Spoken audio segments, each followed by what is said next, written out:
you, you should sue them. Do you have any idea how many lawsuits Joe Rogan would face on a weekly basis? That dude gets things wrong constantly. And the thing is, I don't want him to be sued, but he No. apparently thinks that if he talks about you and gets something wrong, you should sue. Yeah. Okay, let's see how that works out for the Joe Rogan experience.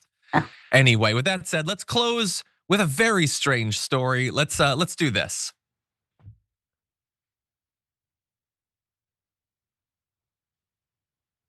Thank you. Matt Gaetz is still against all odds out there doing stuff. He's not the AG, but he still does have a phone, and he was flying somewhere recently and apparently was texting his mother, and the person sitting behind him violated his privacy a little bit and took some photos, actually some video of his phone so that we could see his messages. Now, there's nothing classified here or whatever, but it was noteworthy what they were talking about, and in some ways a little bit sad. So we're not gonna show you the full video, but we are gonna show you a shot from it so that you can see this apparently is true. And first of all, he has the largest font I've ever seen on his text messages, almost as if he wanted someone to leak a photo of it. But you can see there his mom say, "How many times do you want to hit the wall?" Which, ouch, mom, Jesus. But he says, "I'm a happily married man with a son on the way, 2 penthouse condos, a 1-to-1 real estate asset to debt ratio," which is definitely how you talk to your mom, "and 500K in my bank account, cash. I guess I'll keep hitting it till I die." Which is strange. So first of all, I'm not like an investment guru or whatever, but I think that you should diversify your portfolio a little bit. If you got $500,000 just sitting in your bank account, like, have you heard of the stock market? Or maybe they took the money out of the stock market because he knows Donald Trump is chaos for the stock market. So maybe this is actually revealing something about what he thinks about Donald Trump's economic policy. But they apparently were engaged in a disagreement about the Iran strikes. Matt Gaetz apparently didn't want us to go to war with Iran, I guess. So I guess I'm agreeing with Matt Gaetz, at least on that. And Gaetz's mom at one point says, "He's trying to keep us safe. That's his job. MAGA will turn on you. You will lose viewership. Your days in Congress are over. Practice of law? Let's not mess up the media gig. The president has been a very good friend to you. He hates betrayal. Be smart, not stubborn." And by the way, it is really sad when you take a principled position against war and your mother believes that's you betraying Donald Trump. Dear God, we were saying in our meeting earlier, I think Matt Gaetz and Jesse Waters should swap moms. I think both of them would be much happier if they were to do that. And Gaetz responds, "I'm trying to guide him, not criticize him, but I've never been freer to share my views and I'll continue to do so.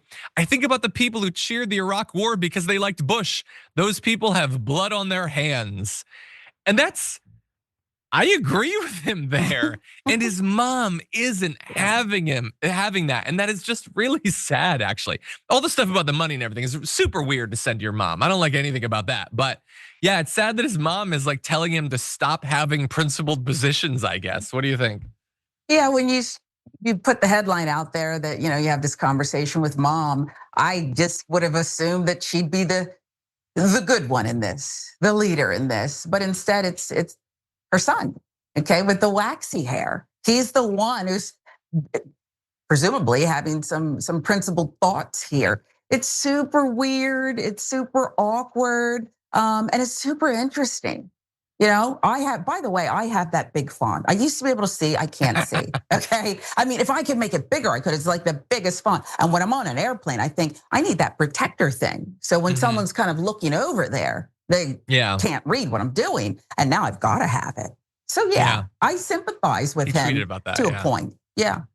Yeah, exactly. Maybe I should increase my font size. I am getting that eye pain thing as I get older. But anyway, so I'm gonna end just by saying, I think he did it on purpose.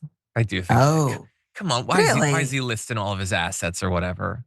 Like, you could not have put together a more, "I hope that a media outlet picks this up" than "I'm happily married. I have blah blah blah blah blah blah blah blah blah" to your mom. Like, it's a, as you know, exposition dump that would get cut in the second draft of any movie or book. And it's big, and it's like, "I'm being principled and I'm free now." Like, There's nothing Okay. there that he wouldn't want people to see. I mean, look, there's a little bit of fear maybe that MAGA wouldn't like that he's criticizing Trump, but and by the way, he tweeted about this and he's not that mad. He's Yeah. kind of joking about it. I think Okay. I think he I think he held up his phone for a person to record. You're And the almost next there. time I go on a plane, I'm gonna do the exact same thing. No, you're almost Anyway, there. I yeah. think it's definitely plausible that this is a plan, but the person who put it out there has to be the person who's in on it. You see what I'm saying? Because you don't know what bonehead's going to be behind you and who's going to carry out the plan that you want. You don't Yeah, know that. So that's true. I'm telling you, come on, they would have talked about other stuff. There's not a negative word. So I think you're probably right. But the person, my opinion, don't sue me, don't come after TYT. I'm guessing that they would have to. You can't leave that to chance. Come on, he wants to be relevant. He wants it out there. Maybe he holds that up on every plane he goes on, Hoping it every gets picked up. Oh, it bus. could be. It Yeah. could be. Anyway, okay, well, that's my theory. That is unfortunately all the time we have on the show. As always, Sharon, it's a pleasure to have you here. Thank so much. you. Thank you. Yeah. I appreciate you guys. I can't wait till next Wednesday. I know God only knows what the state of the world will be by then. It's true. Anyway, thank you everybody for watching. We got a show coming up tomorrow. We got our members hangout coming up a half an hour after the close of tomorrow's show. So definitely, if you're a tier 3 member, I'll see you tomorrow. For now, stay safe out there. Stay sane out there. I'll see you soon.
Welcome. It's indisputable. I'm your host, Rashad Richey. Good to be with you. We have a lot on the agenda today. Breaking down news of the day, none other than Mr. Jackson White. Always fascinating to have his brilliant analysis.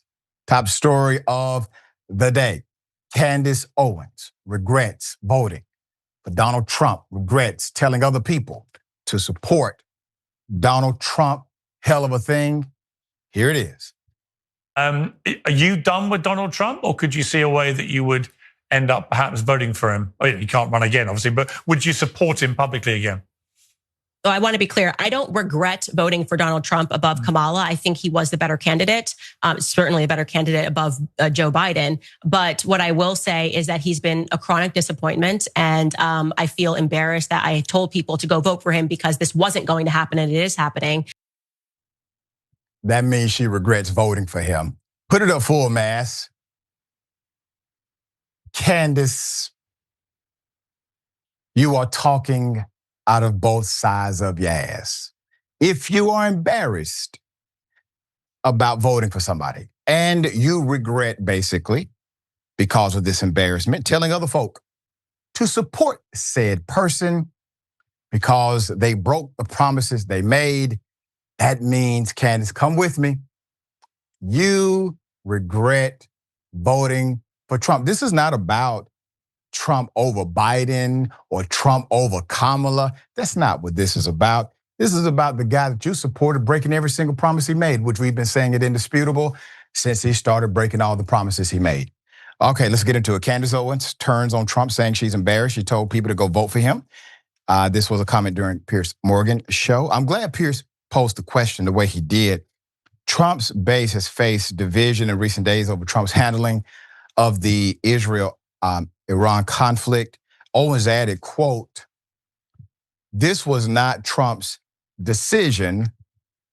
It was Bibi Netanyahu's decision," Owens told Morgan, referring to the prime minister of Israel, quote, "and that is the reason that he did it.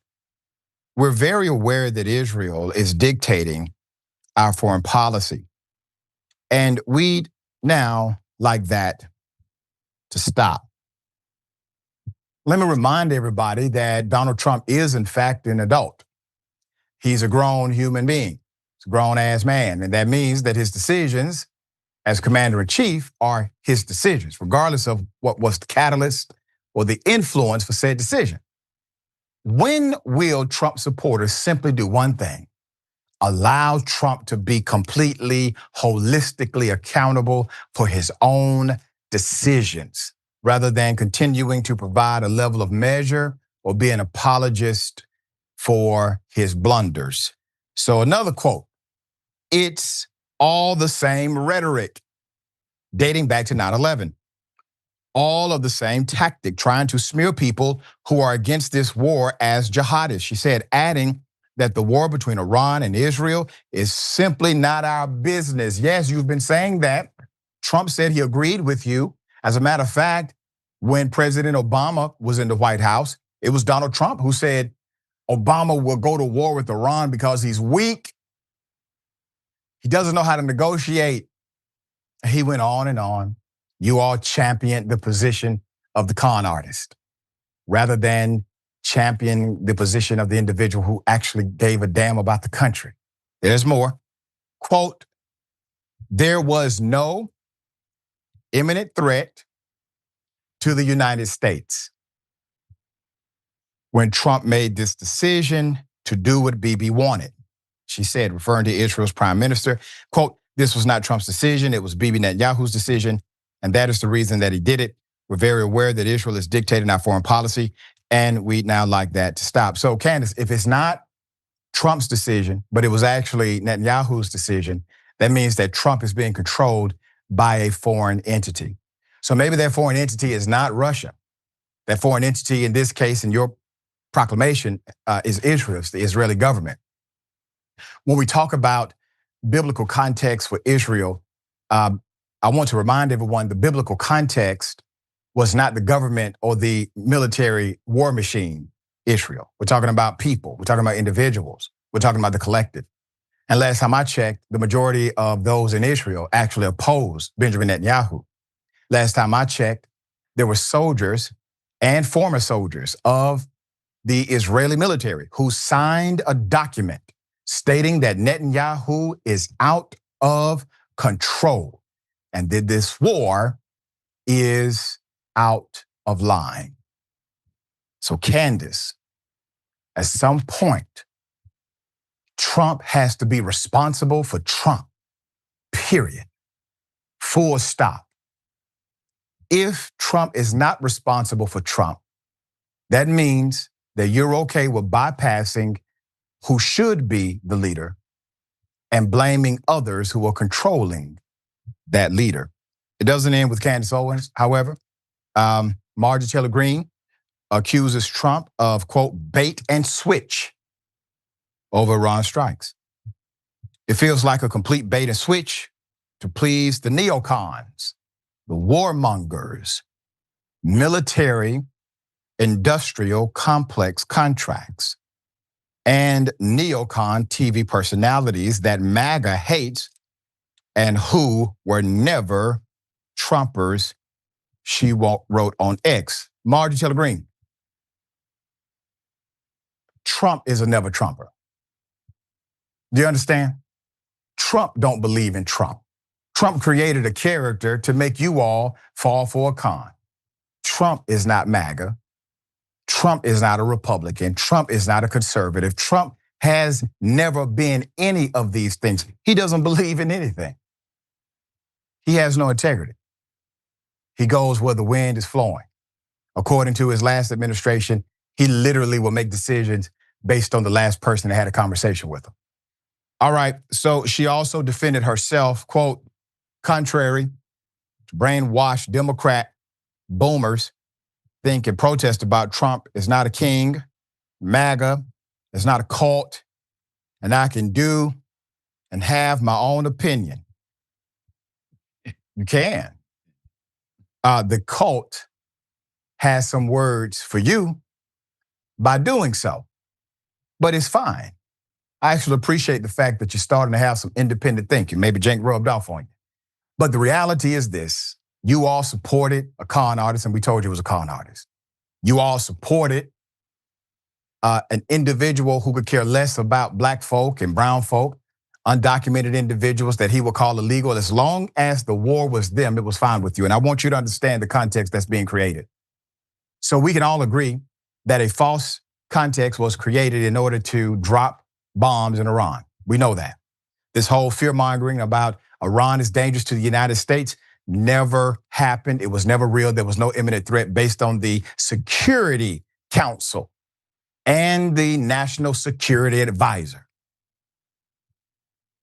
So all of this was made up as a way to justify the attack in Iran. So we all agree on that. That's how they do it internationally. Marjorie Taylor Greene, that's also how they do it nationally as well. Fear-mongering, creating a false pretense, telling you that the enemy are folk who are black and folk who are brown. And they utilize their fear-mongering to then launch an attack. While that attack may not be in bombs, that attack comes by way of raids in the middle of the night. College students who write an opinion piece and all of a sudden they're not able to enjoy their student visa because they had an opinion protected by the US Constitution. That is the pretext for this war domestically. Understand, these individuals are not very inventive. They are taking the same policies, washing it a little bit to apply it domestically. You fall for it domestically. Why would you not fall for it internationally? She also posted on X, quote, I'm 51 years old. I'm a Gen X, the Congresswoman wrote on X. Quote, I've watched our country go to war in foreign lands for foreign causes on behalf of foreign interests for as long as I can remember. I was in 10th grade when Desert Storm started, and my father, before me, was sent to Vietnam, another senseless foreign war. Foreign wars have cost the U.S. trillions of dollars, quote, that have never benefited any American, she wrote, noting the multi-trillion-dollar national debt. You have Donald Trump to thank for that. You have Donald Trump to thank for not taking care of the military-industrial complex, as he once said and you all proclaimed you believed in. Trump has failed to tackle any of the actual problems that you said as MAGA you cared about. He's tackled none of them. But what he will do is he will give you red meat.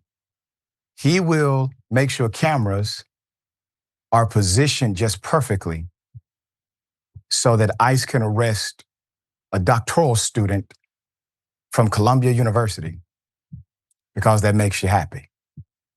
And while he's giving you these racist nuggets that you love to have, he's destroying your nation from the inside out, and you all are allowing it. All right, Jackson, thoughts here? Well, Candace Owens has always been more than disingenuous. And just the idea that, Donald Trump, he's been a disappointment this go round. But the last time he was totally great, the way that he gave the largest tax cut to corporate America that they've ever received. And he's getting ready to do the same thing, take away millions of people's health care. Told the Senate that y'all better not go to recess until you pass my big, beautiful bill. The man who completely bungled the COVID response before COVID happened. He dismantled our response system. And now, whether it be going after all the benefit programs, we know what this man does. But as you pointed out, Donald Trump is an empty husk who doesn't believe in anything. And even before we had to deal with him in the public eye, he was a known con artist. We knew that he didn't pay people. We knew that he was just a hype man. We knew that he was just a reality TV show host. So at the end of the day, either Candace Owens is completely disingenuous or she's not that bright. I personally think it's both. And also at the end of the day, she can't really deviate from the brand that she's made for herself. Like, I guess she's trying to escape the Trump train a little bit by saying, oh, well, we shouldn't be going to war. And he's been a huge disappointment. And I'm ashamed that I told people to vote for him. But like, what did you think that we were going to get? Like, he's doing everything he said he would too. Like, yeah, he said all lower prices and whatnot. And also to get back to Marjorie Taylor Greene, this also ties to people like Candace Owens, like, oh, he did a bait and switch. Like, no, he didn't. The Republican parties wanted to go to war with Iran for decades. This is nothing new. And Donald Trump is as establishment as they come. As you pointed out, he's not a conservative. He's not a Republican. He's not even MAGA. He's just a charlatan and a con artist. And he's a billionaire. And he's always had a silver spoon in his mouth. He's never been a man of the people. Yeah, that's right. And he would not have sat down to eat with a member of MAGA if his life depended on it, period. We'll bring you updates as to come. All right, Democratic Party, a bunch of feckless cowards. Joy Reid called them out in a remarkable way. Here it is. I've been a Democrat since I was old enough to vote, but I'm barely hanging on, honestly, because at this point, the party is not bigger than the future of my kids. Yeah. You know what I mean? Like, I have 3 children. I have, a daughter and 2 sons that have to live in this country as Black people. And fascism don't work for me, and I'm not willing to cede the country to Trumpism and MAGA simply because I'm clinging to this party. So people getting all mad at Karine Jean-Pierre for saying but I'm not mad at that, because I'm like, at this point, it isn't, who cares what the party label is? Give me an effective fighter. If Jasmine Crockett is the most effective fighter, give me Jasmine Crockett. And I really don't care what you have to move around or who you have to disappoint in order to give me her. Just give me her, because we need a leader.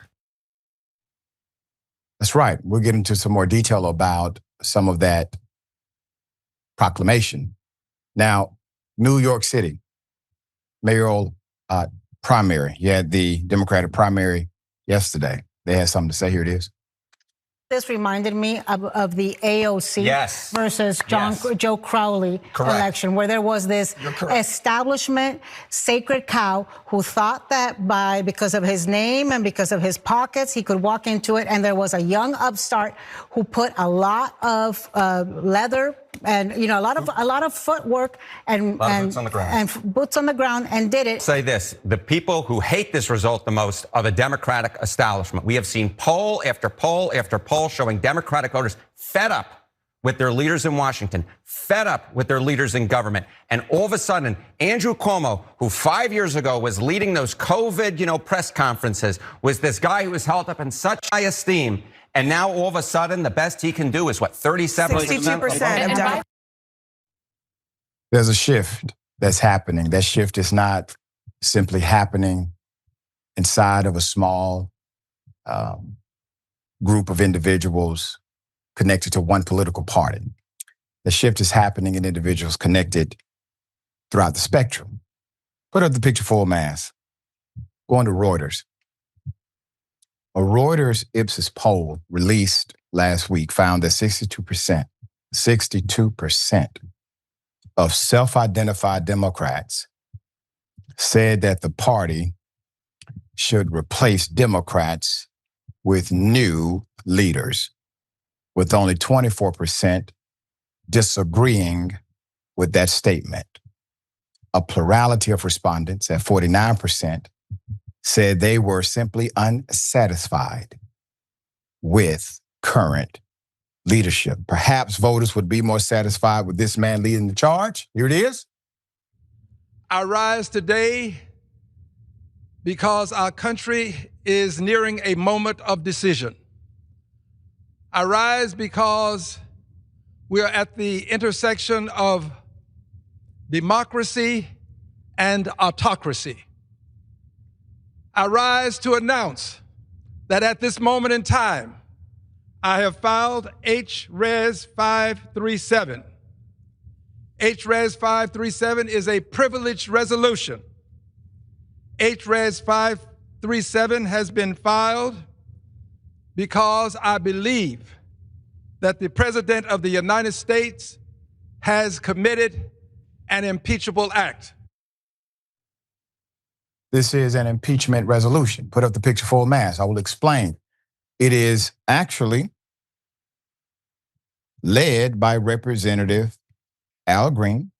Dozens of House Democrats, including AOC, voted on Tuesday in favor of beginning an impeachment inquiry into Trump's strikes on 3 Iranian nuclear facilities over the weekend, a move which numerous Democrats said was unconstitutional.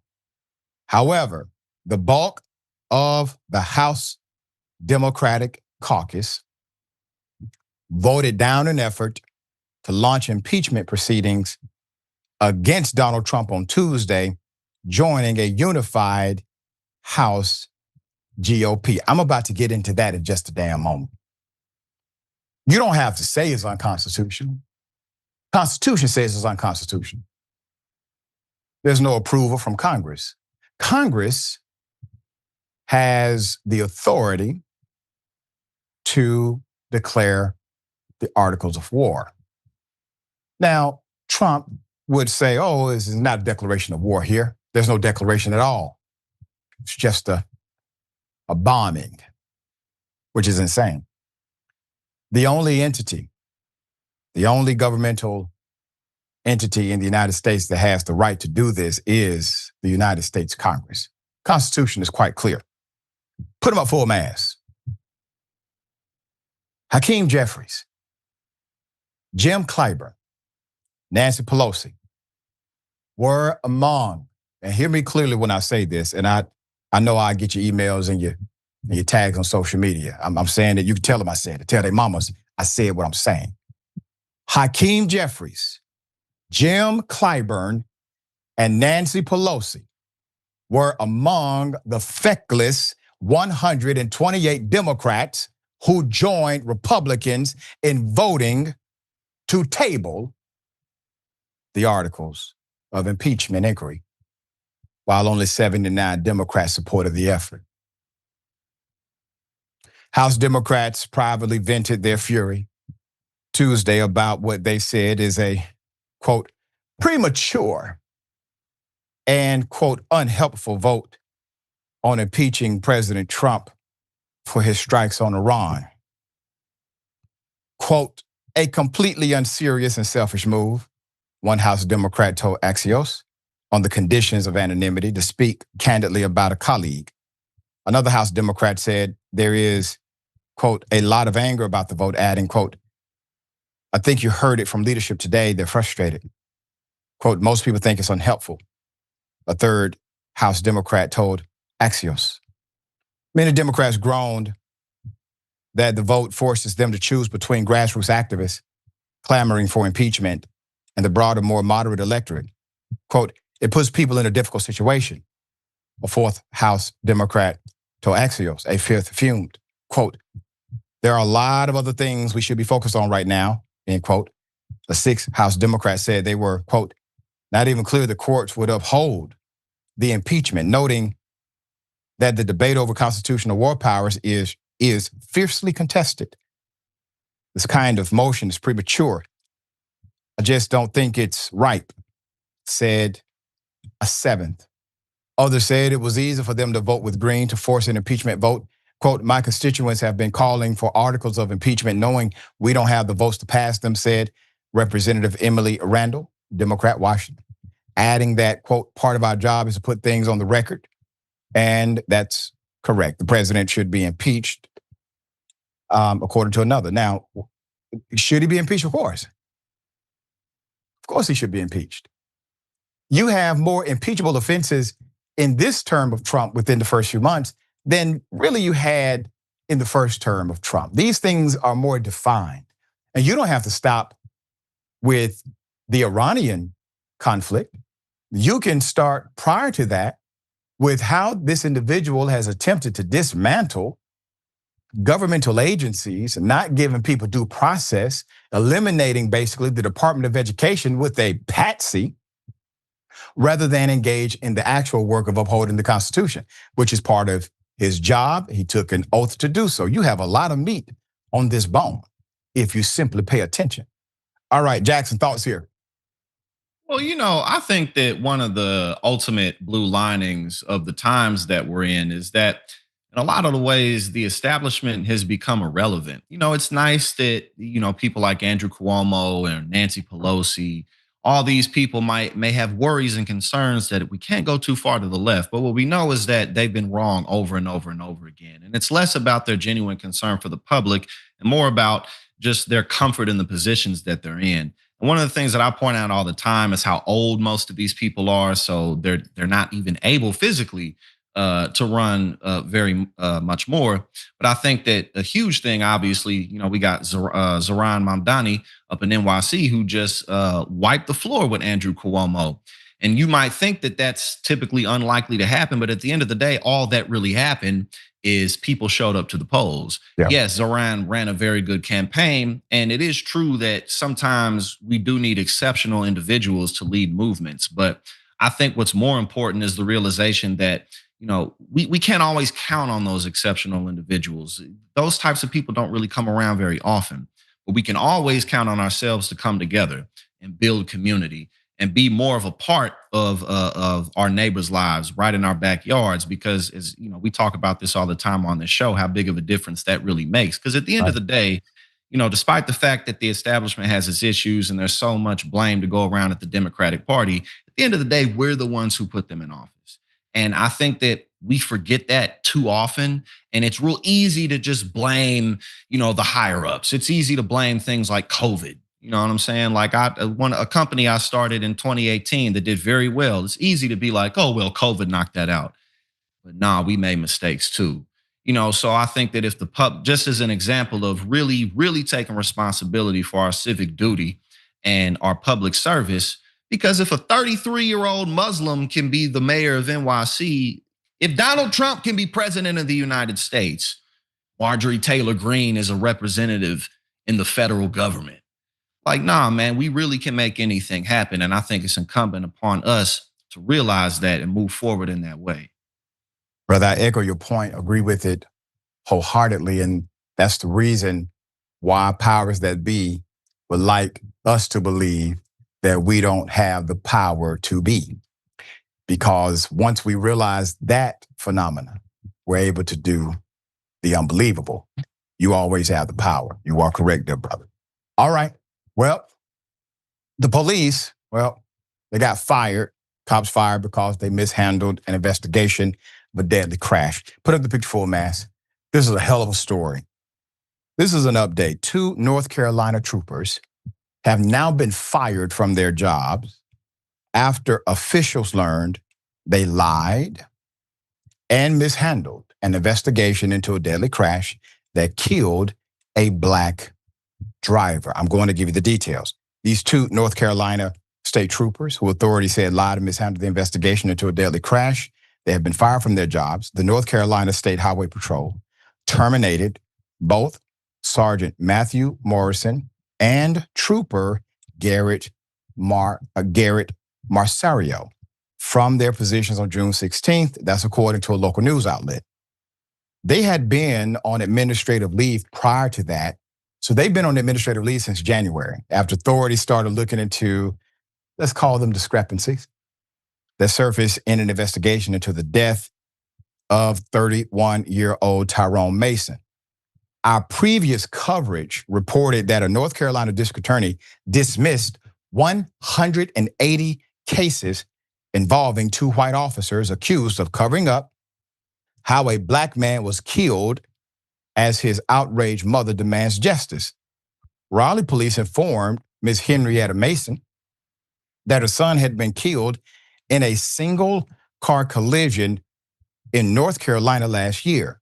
She immediately knew that something was off. When we first reported this story, what was fascinating is that the mother, because the mother had nothing but intuition, nothing but pure intuition, that mother took that pure intuition, and all of a sudden that pure intuition transformed into actual evidence. Meaning they found the smoking gun when there was no smoke and no gun in the beginning. It was a story, a narrative. It was buttoned up. It was launched by two respected police officers. And her persistence to find truth has now led to prosecutors dismissing 180 DWI cases due to credibility issues involving the two white state troopers who investigated the death of her son, Tyrone Mason. Once again, he was 31 at the time. But 5 months later, North Carolina officials refused to release body cam and dash cam video that would reveal the truth about what took place in the early hours of October 7th.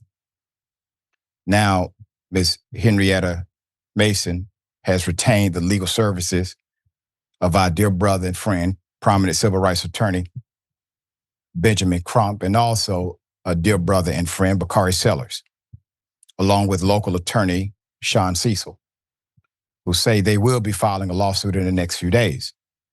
The officer initially only told his supervisors this: Mason died October 7, 2024, after his 2018 Chevrolet Malibu slammed into a concrete barrier. This officer said the officer, Marcario, was the officer who called in the crash to local law enforcement. Remember, they're state cops, all right?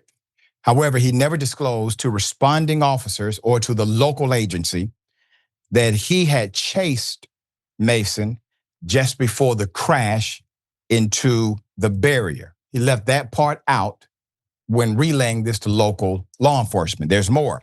According to a North Carolina State Bureau of Investigation report cited by WTVD News, he gave up the pursuit shortly before Mason lost control of the car and crashed. Morrison then advised Macario to deny any involvement and instead say that they had, quote, rolled up on the wreck. The Wake County DA, Lauren, attorney Freeman, began looking into the matter December 2024. After reviewing the dash cam and body cam footage, she determined the troopers had lied to local police, violated the NCSHP standards, and dropped charges on 180 pending DWI cases in which either one of these cops was the arresting officer, citing issues with their credibility. However, she did not go so far as to criminally charge the officers, stating that the evidence presented so far would not result in a successful prosecution, WRAL reported. Now put up the DA full mask. There's a statement, I'm going to read it from the DA's office. The district attorney Freeman released a statement in dismissing Trooper Macario and Sergeant Morrison from the agency. The North Carolina Highway Patrol has taken an important step in rebuilding trust with the community. The reputation of the State Highway Patrol for truth and integrity can only be preserved when dishonesty by law enforcement is not tolerated. I am grateful for the many members of the patrol and its leadership, which work daily with honor to protect us all. Keep the DA up. Madam DA, you are not elected to weigh cases you can win. You are not elected to predetermine a jury verdict. You were elected to uphold justice according to your oath. You were elected to try cases where you believe the individual or individuals committed a crime against the people. You are a representative of the people. Anytime you charge somebody, it says the people versus. Did they engage in crimes against people? Yes. Did they falsify reports? Yes. Did they violate the oath of office? Yes. Did they falsely charge other individuals with crimes they never committed? According to you dropping 180 cases, madam, I would say you believe that answer is yes as well. And because of that, they should be charged from your office. Let the chips fall where they may. Attorneys for Mason's family members stated that while the troopers' firings are a, quote, clear step in the right direction, it is also, quote, only one step in a long journey towards justice for Miss Mason, the rest of Tyrone's family and the people of North Carolina, and I agree with that. We're going to bring you updates, obviously, as they develop. Once again, I echo the sentiment of the family that justice still is not served until those cops have been properly brought to justice. Jackson, thoughts here? Well, I think one of the most unfortunate things about this, among other instances, is that they really probably didn't need to go about it this way. If they would have just fessed up and came forward and admitted their involvement in this. I mean, police officers literally shoot and kill people and get away with it all the time. So there was no real need to try to bury what went down and what happened. But also, this completely violates what police officers are supposed to be about, protecting and serving the community. And if we can't trust that they're going to be forthright about something this big and this serious that they're involved in, then why should we trust them to, handle something that got stolen for us or handle a burglar or something like that? I mean, this is oftentimes why in the hoods across America, people don't call the police unless it's really, really, really serious. Because what good will it do? I mean, you don't even got to be in the hood for that. How many times have people had some type of mental health issue and they come to the door and shoot things up? So this is, and then get away with it yet still. So I think that this definitely is not the proper justice. I think that they should definitely serve some time for just completely breaking the trust of the public. Yeah. And the irony is, once again, 100% of this was uncovered because of the intuition of a mother who said that story doesn't sound right to me. Okay, we'll bring you updates as they come. We got more on the other side. Indisputable. Stick and stay.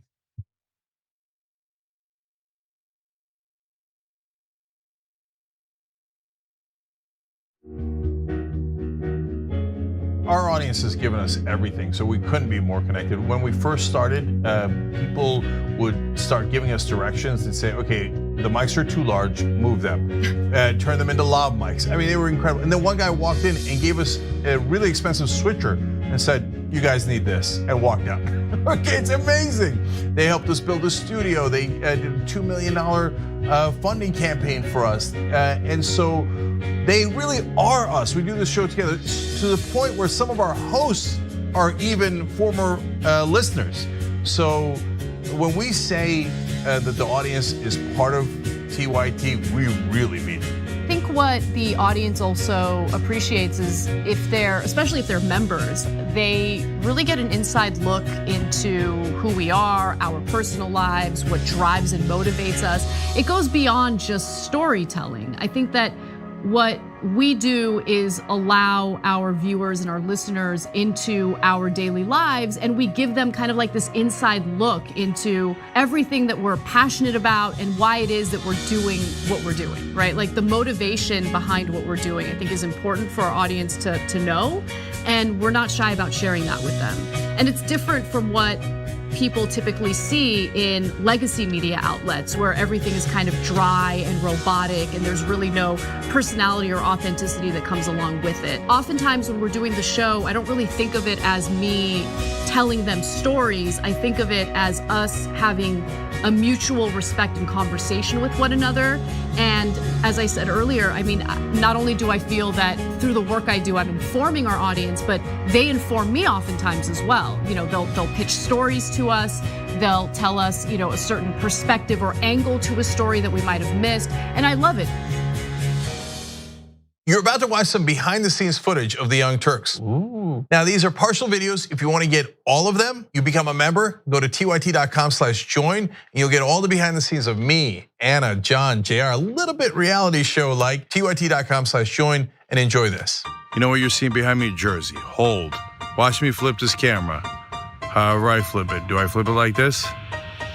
No, I just took a picture. I'm bitzing right now. What? Behind the scenes. Oh, okay. For members? I don't have my face on. She doesn't have her face on, folks. Oh, that's JR's ass right there. You can't take 5 minutes off, can you? No, I can't, Johnny. Bye. I said it was live stream, but I was lying. It's not a live stream. It's just for members. Bitsy, this is my cat. You know what his name is? Kiki Cat. Animals are innocent. Control room and the insanity is obviously there. Right now, as you can see, I'm directing or tech directing. I'm so happy to be here. This is what like a Labor Day beard looks like for Cenk. Man, you're a Young Turks viewer if you recognize me like this. Such a big fan. Oh, thank you. You are the one person in my life I would love to meet. What's going on, guys? This is a Bitsy or a BTS or behind the scenes with Hassan Piker, AKA Woke Bay. Oh, hi, I didn't see you there. I have finished my show, The Damage Report, and now I get into a really awkward time of the day. When I'm sitting, the control room is right there. So I can see Bart. This is the Pittsburgh office, by the way. I'll refer to often as the boiler room. You see how it's ripped? Is it super unprofessional to wear that at a business meeting? Or am I like cool rebel? I just finished doing the power panel and I'm fired up. What do you do for TYT? Not a whole lot. If you're frantically tweeting at us that something's broken, thank you, because I'm fixing it. And thank you for being a TYT member. Super last thing, because there's always got to be a super last thing. Oh, that was disastrous. This has been behind the scenes, behind the scenes.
All right, welcome back. Always good to be with you. Got a lot of comments. We'll read as many as I can. Yep. Raymond_dragon. Always is like a tumbleweed in a tornado. She will always drift with the grift. That's good. And K-Dragon battling for truth and justice. Donald Trump isn't the only one to blame about the $1 trillion+ deficit. Every president we've had in my lifetime, I'm 54, has added to that deficit through unneeded military spending. Agreed, 100%. And Claudio Aguil, Devil Dog Dragon, hello Indisputables. Hello back to you. Thanks for joining us. And what did I serve for? Says, remind them, Doc. That's right. Busy Bee, hello everyone. Getting ready for work, but I'm listening. Thank you so much for listening. Busy Bee. And E. Smith, is Marjorie Taylor Greene saying something sensible? I wonder if the world is coming to an end. I can agree with her on those things. The world is always technically coming to an end. And we're always technically coming to ours. But it doesn't mean we can't have fun in the process. All right? So yeah, this says Marjorie Taylor Greene's newfound independence has been quite interesting. All right, got something for you. Ladies and gentlemen, I wish Karen would. You want to call the police on them for having a barbecue on a Sunday. I feel free! Back off! I'm going to tell them there's an African-American man threatening my life. Why does it matter? Why do you care? I just asked. I thought you would have the courtesy to speak English in America. I don't want to speak English. Hey! Whoa! Racism. On God. But you lied to me. You just lied to me. On God, why does it matter to you? Because we have trouble with people all week. Okay. Yeah, it's not. That's racist. All right. Yeah, another Karen mad because she's not bilingual. Put it up full mass. A Karen at a graduation ceremony tells family that they need to speak English. Yeah, this was a graduation usher, according to the report. Typically, a person who is in such a trusted position, an usher of a major ceremony, they have more tact, they have more class and courtesy. You all cannot allow Karens to be ushers. It just cannot happen. It doesn't work well, okay? They don't have great interpersonal skills, etc. All right, Jackson, thoughts here. Man, that term white fragility exists for a reason, man. It don't take nothing to break these people's egos. They just get to, oh man, you know, they supposed to be He-Man, master of the universe. They not supposed to be having to understand other languages. Like I said before, I really think a lot of it, they just want to eavesdrop. They just want to be all up in people's business. And when you speak in another language, you can't do that. But you know, and also sometimes people take their jobs too seriously. And, you know, I know she not getting paid enough to care about it that much. Don't nobody get paid enough to be mad and tripping about somebody speaking Spanish. But again, at the end of the day, it's just the United States has always been a melting pot. It's always been a land of immigrants. But when you live in the middle of rural Kansas or rural Missouri, you don't really have to deal with that. So if you don't want to deal with that, well, I guess, Mexicans are everywhere. So it's too late. You know, they done already lost the battle. You feel me? So it's too late. You know, you're going to have to go. I don't know where you can go at this point. Go to Antarctica or something. You'll be all right. Yeah, or just go inside, go within. Right. Go inside. Your soul, find your higher self, become a better person. You'll love life. All right. Well, here we go. Racism and Marvel's Ironheart. I'll be damned. Here it is. Anytime a project that centers any minority group, whether it be a racial minority group or members of the LGBTQ community, comes out, your favorite content creators get together and hate on it because they're racist, in efforts to get everybody else to not watch the project or to go downvote the project before it even comes out. You could tell when she said stepdad that it was going to be about black people. No thing. My stepdad, because my real dad left me. Are they going to play black music so I know there's a black person starring in it? I don't know this is a show about black people until I hear hip hop. Yeah, what's going on? What would her Jarvis be called? Jemima? Jarvis. I already said Jarvis. Jaquisha? I think Jamichael works. I'm going with Shanae. I'm going to go Wow. Likely. I think you mean Shathiad. Joanna Man. Joanna Man. Joanna Iron Man. Joanna Iron Man. Joanna Father. Oh. Comic book YouTubers just having their racist fun. Put it a full mass. I got some background for you. So ever since the announcement of Marvel Ironheart getting on series on Disney Plus series, there has been a portion of the MCU fandom that has hated the idea. I wonder why. For background, Ironheart was a 15-year genius inventor who, while attending MIT, created her own version of the Iron Man armor. The character debuted in the comics back in 2016 and made her MCU debut in the Black Panther. If you remember that sequel, Wakanda Forever. It was a remarkable movie. Despite her comic origins, some MCU fans think she's just a black woman replacing the Iron Man. I mean, a genius white billionaire just cannot get a fair shake in this country. Is there actually a genius white billionaire in the country? Or is it only Iron Man? That's just a question for the YouTube series. All right, put it up full mass. So back in May, the trailer, which was review bombed. Review bomb means what? You go on YouTube or you go to your social media site and you say, hey, basically bomb this movie. So it was review bombed on YouTube with over 317,000 dislikes. As of writing, roughly 64% of reactions compared to over 178,000 likes with over 6.9 million viewers seeing the teaser so far. Despite the action-packed preview of what's to come, there has been a wide range of criticisms of the iron-suited young genius. As is common with modern review bombing, a lot of the overwhelmingly negative reaction can be traced to general racism and hatred directed to the main character. There's a sentiment that Uri Williams, a black woman, is merely a replacement for the fan favorite Iron Man rather than her own character, who will be developed throughout the show. It's a troubling continuation of a trend that has haunted Disney through multiple projects now, but it also drowns out legitimate criticisms being levied at the show. So Disney, which owns Marvel, has dealt with similar vitriol with their other properties featuring black characters, where the actors behind the character face relentless harassment and even death threats. So the studio decided to enlist Robert Downey Jr. to help give the show some support. Here it is.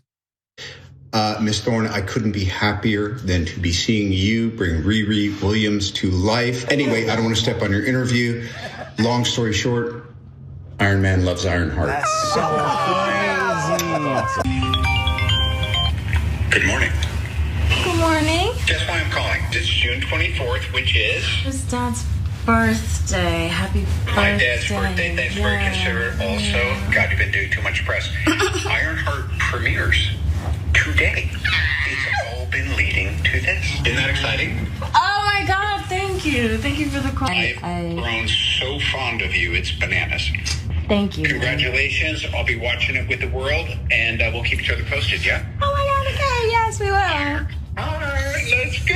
Robert know y'all being racist and misogynist as hell. That's why he all over that Ironheart promo. All over that from home, this calling in from FaceTime. He knows y'all ain't He knows y'all ain't Say hi, Wanda. And I know y'all hate it. I know you're screaming, crying, throwing up. I know you're growing stomach ulcers. I know, because you be in them comments like, I don't care. I don't care. It still sucks. I don't care what Robert Downey Jr. has to say. I don't care. I don't care, says the Iron Man super fans. Okay. I mean, guys, if there's one place we can leave racism behind, can it not be in La La Land? In the land of make-believe, which that's what this is. They own that too, man. They own the land of make-believe, Jackson. They own that too. What you mean? What are we going to do when we can't go to La La Land and leave racism behind? I want to have a nation where at least we're all free in the land of play. Right. I don't know, man. Go ahead, brother. What are your thoughts, man? Well, what we gonna do? Well, first of all, it's hilarious. People who it's like, we're dealing with like flying superheroes with super strength and laser vision, but like you can't handle the fact with some black characters. It's cool that Spider-Man can crawl on walls and that we got all these interdimensional multiverse things happening, but then you bring a black person in or a woman in, and it's like, no, this is too woke. This is too unrealistic. Like for instance, like Star Wars, right? Nobody hates Star Wars more than Star Wars fans. Like every show that comes out, they just hate it. And it's like, Obi-Wan would never do that. Like the Force doesn't work that way. The lightsaber combat doesn't work that way. Like, bro, it's not real. Like you can just enjoy it for the storytelling. It doesn't matter. Because again, Iron Man, a super rich billionaire, and everybody knows he's this man and he just goes about his life. None of this is realistic, but again, they own the land of make-believe too. You need your passport with a couple special stamps to go up into La La Land because white people taking over everything. It don't matter what it is. But yeah, let's be serious. A bunch of 50-something-year-old video gamers like, oh, Shaniqua and Shanae, like what's your name? Steve, Paul, and Bill and Bob. Like, hey, Spencer, like get out of here, bro. Like go download Tinder and do your best and start swiping. You feel me? Like it's a bigger world out here, but they own everything. So what you gonna do? It's a big world, only limited by imagination. Now, go to the anticipation. So yeah, it was review bombed, right? So we're gonna go to that. So it was review bombed when the series released yesterday. Now, when most fans and critics got to actually watch the show, the Rotten Tomatoes rating rose significantly. Isn't that something? Now, what does that tell you? That it's good. Sometimes you just got to get to know somebody. All right, we got more on the other side. It's Indisputable. Stick and stay.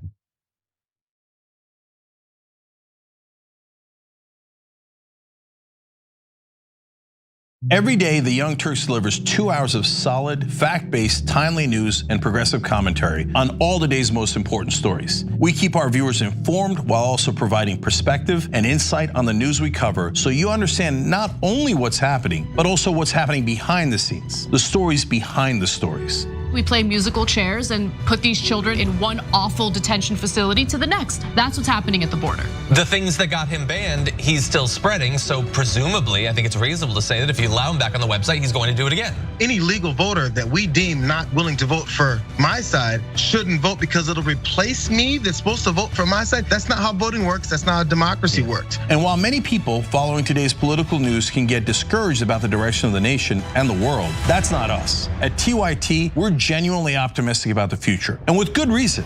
Today, wide majorities of Americans agree with our progressive stances on issues ranging from healthcare and education to climate, immigration, and wages. The rising generation of young people are also overwhelmingly progressive in their political beliefs and policy objectives, and they're increasingly flexing their muscle as voters and activists to demand change from our elected officials. The traditional mainstream media is mostly AWOL. They, along with the government and many other cherished institutions, have been captured by corporate interests. Audiences sense that they're not getting the whole story or even the truth from once trusted outlets, whether broadcast and cable TV news networks or national newspapers and magazines. The antidote is the Young Turks. Unlike mainstream corporate outlets, we're not beholden to corporate advertisers, to defense contractors, to Wall Street, or to Big Pharma, and we don't carry water for the Republican or Democratic parties. So watch us Monday to Friday at 6 p.m. Eastern, 3 p.m. Pacific, and join the thousands of progressives around the globe who tune in every day for TYT's unmatched, award-winning content and see what it's like to experience a news organization that only answers to you. Indisputable exclusive. Exclusive, disputable, exclusive. We brought you this first. No other news agency has this video. No other news agency has this story. Every week on Indisputable, we do original, exclusive, investigative reporting you'll find nowhere else. Our reports have been viewed by millions. Hosted by Sean King, Ben Crump, Senator John Ossoff. You, through your investigative reporting, unearthed very troubling allegations about specific forms of abuse and discrimination in the federal prison system. We catching these cases on camera. Just imagine the things that we don't see. Our groundbreaking investigations and exclusive interviews bring you the real voices no one else wants you to hear. We tell the stories. Imagine a prison that is so racist, the corrections officers contact me. That is a life or death situation being created. A black woman who was driving for Uber was allegedly assaulted by a white male passenger. After we got involved, roughly 24 hours later, the police all of a sudden opened up an investigation. What was going through your mind when bullets were simply flying inside of your vehicle? Honestly, I thought I was going to die. Did these officers ever say that you fit the description of somebody they were looking for? Did they say that? Never.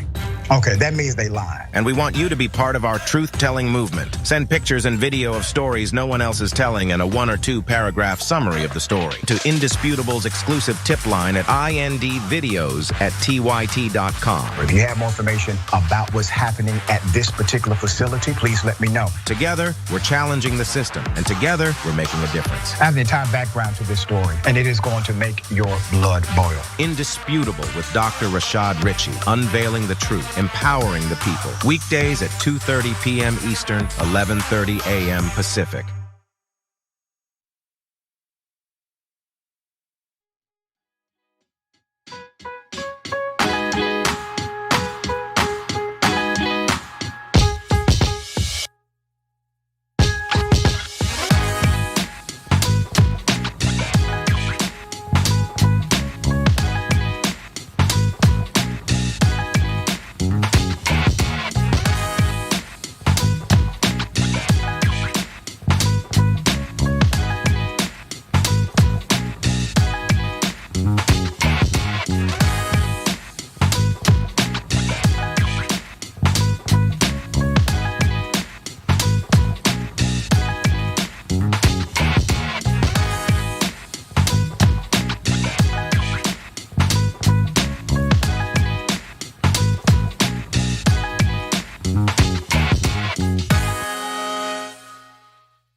All right, welcome back. Always good to be with you. A lot of comments. I'll read as many as I can.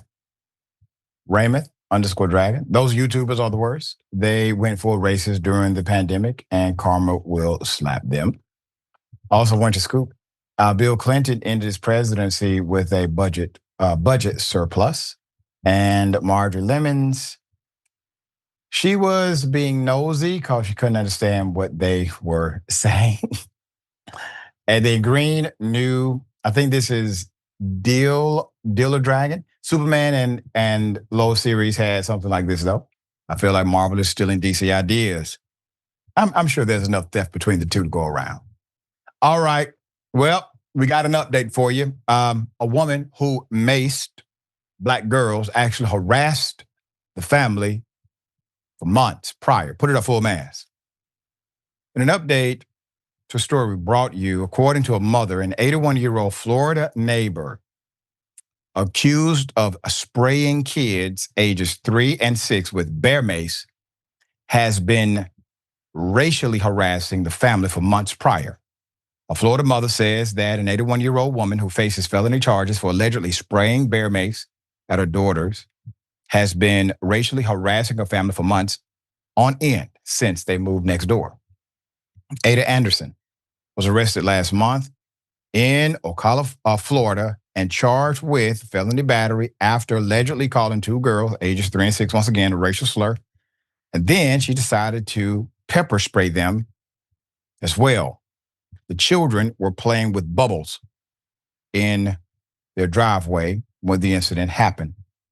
Their mother, Miss April Morant, stated that she saw Miss Anderson holding a can of mace that she initially thought was a gun. Quote, she was saying something to us, but I wasn't paying her any attention. I thought it was a gun in her hand, and it was the mace, she told WCJB News. Quote, we all know it was mace because she started spraying it. It was like a big thing of bear mace, end quote. The mother, says the harassment began right away. Ms. Morant and her daughters first moved into the neighborhood last November. And she said Anderson harassed them from the very start. She said the 81-year-old consistently called her children names, which the mother told her daughters to ignore. Just ignore it. Quote, I finally heard it for myself like 2 days later. And she called me the N-word, and we don't belong in this neighborhood. And then my other daughter comes out and she's like, oh, look at the whales, Morant said. Everything came to a head with the macing incident, according to an affidavit. Anderson told police that children were running up and down the fence line that separated their house from theirs, her house from theirs, and were yelling at her. She said she sprayed liquid at them, but claimed it did not touch them because they were 40 feet away. Police, however, found a brownish orange liquid on the grass, on the fence, grass, and the victim's property. And the mother and her children also told officers they felt discomfort and irritation in their nose and their throat, which is indicative of contact. Let me say this before I provide the additional information. You have an individual who's in her 80s. She obviously has been racist for a long time. Typically, this is not behavior that begins in the 80s, okay? You have a state government that has told everyone that everything Black is wrong. Black education, African American studies, diversity, equity, and inclusion. It goes on and on. My point is this. It has a radicalization effect on those who already have the seed of racism inside of them. If you don't have the seed of racism, you reject this madness. You reject it. But if you already have it in you, you connect with it. It resonates to you. And this is part of the combination that allows for things like this to happen. So yes, I believe that state policy, state leaders, and our national policy and national leaders are also to blame. It does not excuse her actions at all. So there's a GoFundMe. We want to try to help the family as much as we can. The mother is trying to move a family out of that neighborhood. She started a GoFundMe to raise donations to help fund her move to a new rental property. We will include the link in the description, all right? So do the very best you can. The mother issued a statement on GoFundMe, quote, since day one, our next door neighbor has targeted us with nonstop racial harassment, screaming slurs from a porch, telling us we don't belong in the neighborhood and poisoning the air with her hate, Morant wrote on the fundraising page. Now she's finally been arrested and charged with 3 counts of battery, but I know this isn't over. She'll be out soon. And I truly fear what she might do next. We can't stay here. I don't want to wait for this situation to escalate even further. The Marion County jail records revealed that Anderson was arrested in 2017 for stalking and in 2019 for aggravated assault with a deadly weapon. The 2019 arrest was reportedly connected to an incident with a previous neighbor in which he actually pulled out a gun, according to the report. So this is why we would like to help the family. We've reported on incidents right here on Indisputable where a child was killed because of a racist neighbor. We don't want that to happen to these children. All right, Jackson, thoughts here? Yeah, she has been bored for a long time. 2017 was not that long ago. She was in her 70s stalking people, so that's definitely good that she got caught up like this, because clearly this type of behavior is nothing new.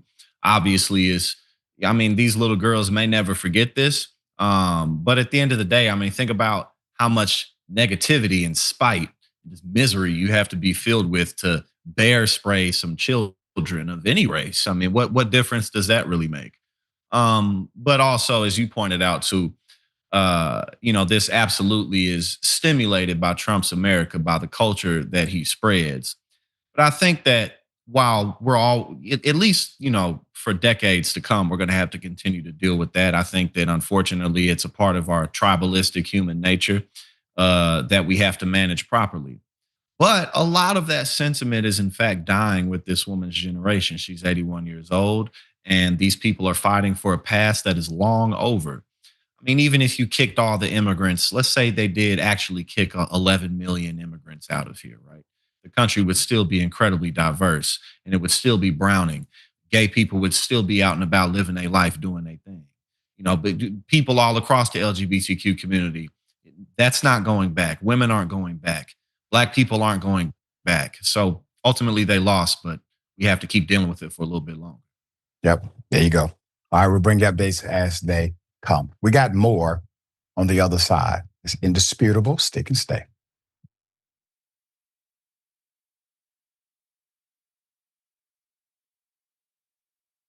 At TYT, our mission is to boldly pursue truth, challenge the establishment, and drive positive change. At a time when corporate capture of our media, our government, and our politics is nearly absolute, everyday working people need a champion to fight for them and to push back against the powerful interests that threaten our democracy itself. At TYT, we're proudly progressive and call out corruption and duplicity wherever we see it, from Republicans, Democrats, or anyone else. And unlike mainstream news media outlets, we're not beholden to corporate advertisers, to defense contractors, to Wall Street, or to big pharma. We only have to answer to our audience, and for nearly 2 decades, we've accomplished that by delivering honest, timely, and insightful perspectives on the day's news without fear or favor or concern for whose toes we might step on or which powerful elites we might offend. And while we're super serious about the news, we also manage to do it in a way that is fun and lighthearted. We can do this together and serve our audience, and yes, have fun doing it.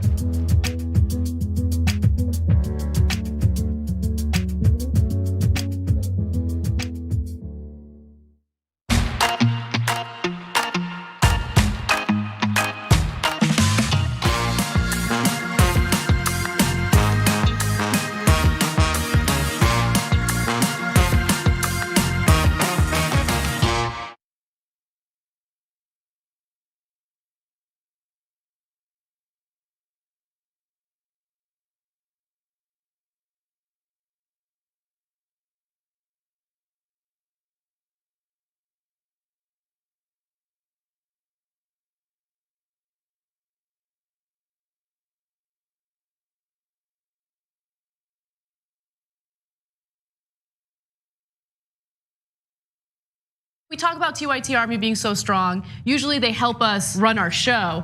Now they're gonna help us run the country. Like this. It's time that we reclaim democracy for the people.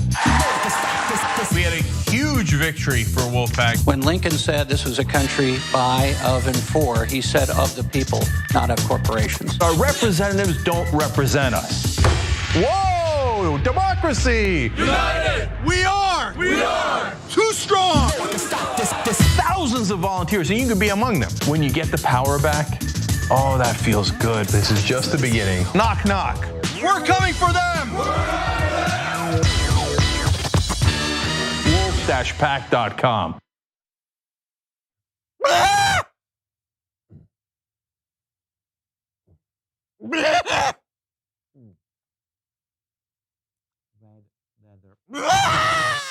Mayweather will knock out Pacquiao. Floyd beats his wife.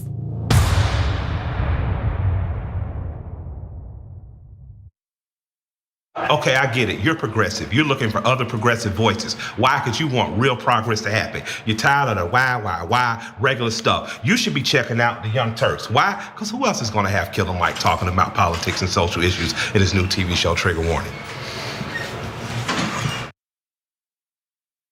My dad wrote the story of his life. It's called The Original Young Turk. It's a book on shoptyt.com. Part of the story is how I became progressive. Now, he doesn't write about that per se, but in his life story, you see, oh my God, when a community helps one another, when the government also chips in and gives you free education, anything is possible. He went from an incredibly poor olive farmer to living the American dream.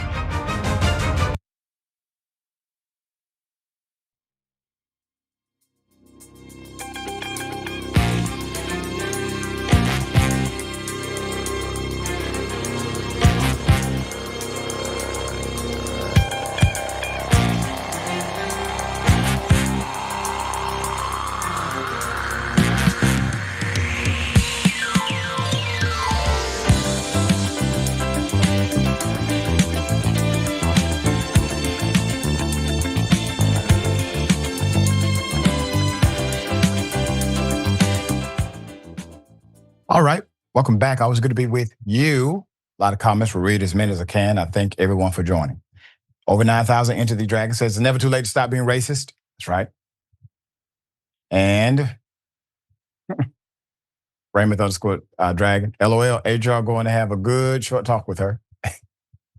Let's talk about the Karen. Anna Noodle. Donnie Danudo. Some of these people need hobbies. Yep. And Green New Dealer Dragon. This is Florida. I'm hoping she didn't get off without a charge. No. And Syntax 1965. I'm an old white guy. I can't imagine a neighbor treating me that way just because. That's right. And Octosquidies. A major reason I became a huge Star Wars nerd was because of how insufferable Star Wars fans are. Great. All right. Amazon driver, well, goes full racist. On a racist tirade against a black woman. Put it up full mass. We have the details. According to Atlanta Black Star, Amazon has now suspended a delivery driver who was caught on video aiming a racist tirade at a black tenant after he got locked inside a gated apartment complex in Los Angeles. Surveillance footage obtained by Fox 11 KTTV News shows the driver launching a profanity-ridden rant after he attempted to access a set of apartments in a suburb to make a delivery. After getting stuck at the gate, he followed a tenant who gained access to the property and drove into the complex. Once he was inside, the gate locked behind him, leaving him stuck with no way out. Believing he was left stranded, he reportedly saw a black female tenant he thought was a property manager who could let him out, and started directing racist, violent threats at her. Now, keep in mind, he's in this position because of his own decisions, okay? His own actions. Surveillance cameras also caught him calling a phone number posted on the property and leaving a threatening and racist voicemail for the complex property manager. The driver was heard saying, "You're a blank. You hear me? You blank.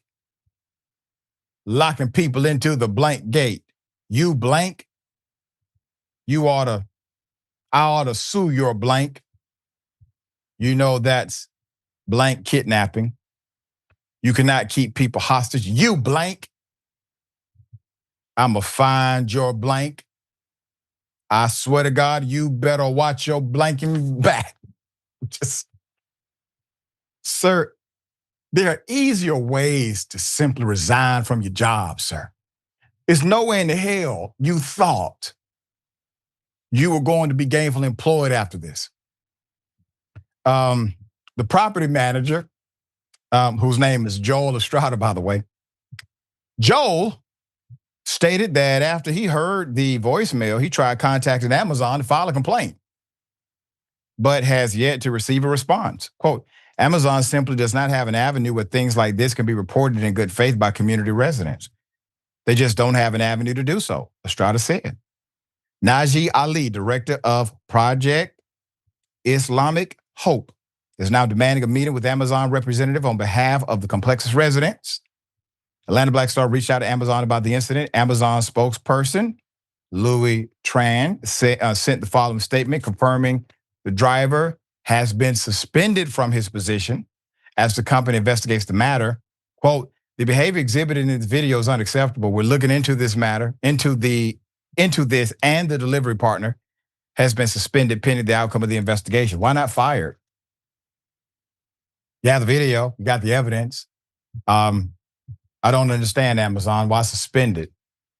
Okay, all right, maybe some rule, but damn it, there better be an update on this story this week. All right, Jackson, the man utilized racial slurs, utilized profanity, and then threatened the individual whom he called. He is suspended per Amazon's proclamation. What say you? When in doubt, you feel me? That's what you got to do. Because, many times throughout this man's life, I'm sure that this has resolved his biggest problems. When in doubt, just start screaming and threatening people and, leaving evidence of it on voicemails and on camera and stuff like that. And things typically go your way when you do that. When in doubt.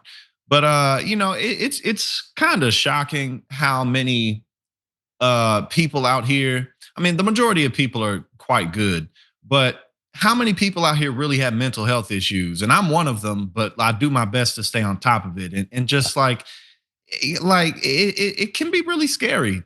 But I hope that, Amazon does a bit more, but there's really not much else to say about this other than this dude is ridiculous. And this is going to follow him to wherever he tries to get another job. So congratulations. Yeah, there you go. He got out, though. He got out. So I guess ultimately it did work because eventually he got out of the gated community. That was the goal. Yeah. He did get up out the gated community. All right, we got more on the other side. Indisputable Sick and Stay.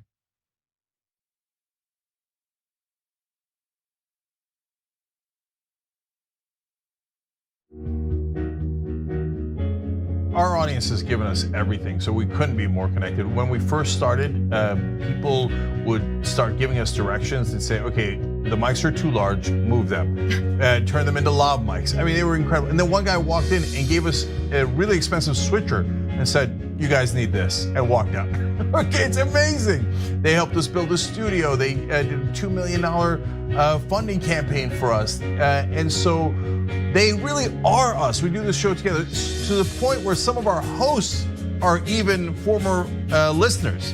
So when we say that the audience is part of TYT, we really mean it. I think what the audience also appreciates is especially if they're members, they really get an inside look into who we are, our personal lives, what drives and motivates us. It goes beyond just storytelling. I think that what we do is allow our viewers and our listeners into our daily lives, and we give them kind of like this inside look into everything that we're passionate about and why it is that we're doing what we're doing, right? Like the motivation behind what we're doing, I think is important for our audience to know, and we're not shy about sharing that with them. And it's different from what people typically see in legacy media outlets where everything is kind of dry and robotic and there's really no personality or authenticity that comes along with it. Oftentimes when we're doing the show, I don't really think of it as me telling them stories. I think of it as us having a mutual respect and conversation with one another. And as I said earlier, I mean, not only do I feel that through the work I do, I'm informing our audience, but they inform me oftentimes as well. You know, they'll pitch stories to us. They'll tell us, you know, a certain perspective or angle to a story that we might have missed. And I love it. You're about to watch some behind the scenes footage of the Young Turks. Ooh. Now, these are partial videos. If you want to get all of them, you become a member, go to tyt.com/join, and you'll get all the behind the scenes of me, Anna, John, JR, a little bit reality show like. tyt.com/join and enjoy this. You know what you're seeing behind me? Jersey. Hold. Watch me flip this camera. However I flip it. Do I flip it like this? No, I just took a picture. I'm bitsing right now. What? Behind the scenes. Oh, okay. For members? I don't have my face on. She doesn't have her face on, folks. Oh, that's JR's ass right there. You can't take 5 minutes off, can you? No, I can't, Johnny Pie. I said it was live stream, but I was lying. It's not a live stream. It's just for members. Bitsy, this is my cat. You know what his name is? Kiki Cat. Animals are innocent. Control room and the insanity is obviously there. Right now, as you can see, I'm directing or tech directing. I'm so happy to be here. This is what like a Labor Day beard looks like for Jank. Man, you're a Young Turks viewer if you recognize me like this. Oh, thank you. You are the one person in my life I would love to meet. What's going on, guys? This is a Bitsy or a BTS or behind the scenes with Hassan Piker, aka Woke Bay. Oh, hi. I didn't see you there. I have finished my show, The Damage Report, and now I get into a really awkward time of the day. When I'm sitting, the control room is right there. So I can see Bart. This is the Pittsburgh office, by the way. I'll refer to often as the boiler room. You see how it's ripped? Is it super unprofessional to wear that at a business meeting? Or am I like cool rebel? I just finished doing the power panel and I'm fired up. What do you do for TYT? Not a whole lot. If you're frantically tweeting at us that something's broken, thank you, because I'm fixing it. And thank you for being a TYT member. Super last thing, because there's always got to be a super last thing. Oh, that was disastrous. This has been behind the scenes, behind the scenes.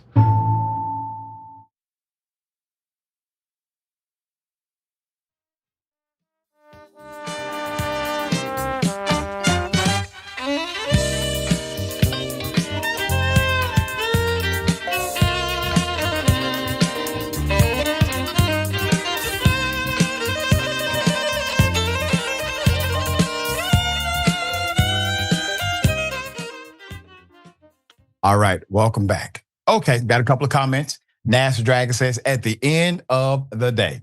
Yep. And Stephanie says, Doc, you got me rolling, laughing my off. And Bernie the Kiwi Dragon, all you were asked to do is deliver a parcel, not a racist tirade. That's right. He got his orders confused.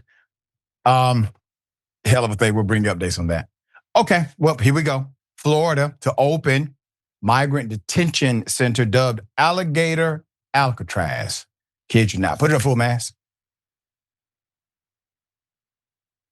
So funds that were supposed to be used for FEMA's shelter and services program, an initiative supported and to support cities receiving migrants and asylum seekers, will now be used to create Alligator Alcatraz in Florida. One of many proposed sites. This is so insane. DHS Secretary Kristi Noem issued a statement, quote, under President Trump's leadership, we're working at turbo speed on cost-effective and innovative ways to deliver on the American people's mandate for mass deportations of criminal, illegal aliens. Noem said in a statement to CBS News, quote, we will expand facilities and bed space in just days, thanks to our partnership with Florida. But what is this about? Meeting a quota? This means college students, Florida, look out. People who are working a 9 to 5, look out. Individuals who are not scheduled or classified for deportation, they coming for you. Why? Because they got to meet these numbers. They got to make this quota, okay? Florida Attorney General James Utmeyer said a largely abandoned airfield in the Everglades would be repurposed as a detention facility to house immigrants living in the U.S. legally with criminal records, according to the statement. He dubbed it alligator Alcatraz, saying any detainees seeking to escape would face alligators and pythons in the treacherous wetlands surrounding the site. On Monday, the Attorney General announced the federal government had, quote, approved the state's plan to build alligator Alcatraz and other facilities that he said could collectively house as many as 5,000 detainees. He said the facilities could start receiving detainees early next month, calling them temporary. There's been a history of demonizing immigrants. What is extremely concerning is that Stephen Miller wants 3,000 people detained daily, meaning that if his goals are met, more Alcatraz will need to be built with taxpayer money. As the Trump administration has aggressively expanded immigration arrests throughout the country, his efforts have been aided by law enforcement officials in red states like Louisiana, Texas, and Florida. In Texas, state National Guard troops have been deputized as immigration officers and given the authority to enforce federal immigration laws, one step closer to a national domestic military police force. Jackson, thoughts here? Yeah, I mean, the idea that the United States doesn't have enough space to put anybody, prisoners, immigrants, whatever, just goes to show that we have way too many prisoners in the United States as it is, because we have so many different detention facilities all over the place. This is nothing but a fear mongering. It's nothing but a callous way to not just strike fear in the hearts of immigrants who may be seeking asylum here or may just want to come here for a better life, but also to put some fear into the American people to show that this administration has a lot of power and strength. But luckily for us, that's really diminishing on a daily basis. But what's really scary about this is, as you pointed out, Stephen Miller, he just wants 3,000 people a day. I think there's only like 10,000 violent criminals here that supposedly that are undocumented. So just going to the Home Depots, just going to 7-Eleven, just get them out of here. But ultimately, Stephen Miller's dream of an all-white America can never come true. Maybe they just need to all go move to Oregon or Idaho or something. Make that an all-white state, because that's what Oregon originally was. Something like that. But it's just callous and unnecessary to do something like this. But this is what they're all about. Yep, it lacks heart, lacks humanity, it lacks respect and decency. Jackson, always great to have you on the program. Tell people how they can follow you, check out your great work.